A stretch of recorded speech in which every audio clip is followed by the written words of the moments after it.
1991 वर्सा पयलीं जितली दर्यादेगेवयल्या वाठारांत घरां आसात त्या घरांक संरक्षण दितले। एनजीटी संबंधात नवो कायदो तयार जाता आनी ह्या संदर्भात अध्यादेश जारी केला। हो पारंपारीक घरांचो विशय कायमचो सुटावो जातलो म्हूण मुखेलमंत्र्यान म्हळां। आरडेस्को खातीर अणजुणच्यान गौतम शिरोडकार। आमकांय खबर आसा लिगली जितके जाण जे बिझनेस चलयता आनी 1991 पयलींची जेंची स्ट्रक्चरां आसा जेंकां 91च्या पयलींची कोणी रेस्टॉरंट घालपाकूय एखाद्या हेल्थाचो परमिशन घेतला, कोणी तरी केन्ना एक्सायजाचें परमिशन घेतला, म्हणजे एज गूड एज तेणी 91 पयलींचे बिझनेस करपाकूय परमिशन घेतला हेजो हो अर्थ आसा।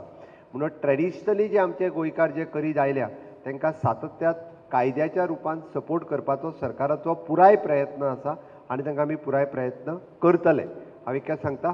आनी निश्चित रित्या तेजो फायदो जो आहा पळय न्ही हो खूब मोठ्या प्रमाणात जे ल्हानसान हांव आत्तां कोणी मोठी वेवसाय कितें भितर सुरू केला ताका इट इज इम्पॉसिबल आसूं शकता, बट जे ट्रेडिशनली करीत आयल्या म्हणजे आमच्या फिशरमॅन कम्युनिटीची घरां आसतलीं तांच्यांनी त्या घरांनी रेस्टॉरंट सुरू केल्लें, कोणी तरी बार सुरू केल्लें, तेन्ना सुरू केलें 91 पयलीं पासून सुद्दां हांकां प्रोटेक्शन जालें इवन दो म्हणजे तेंच्या पंचायतीच्या नंबराचेर आसतलें हावस टॅक्स हेजेर किंवा उदकाच्या बिलाचेर हाजेर सोल्युशन जें आहा पळय न्हू हाजेर सोल्युशन येतलें हें आयच्या घडये हांव सांगूं शकता।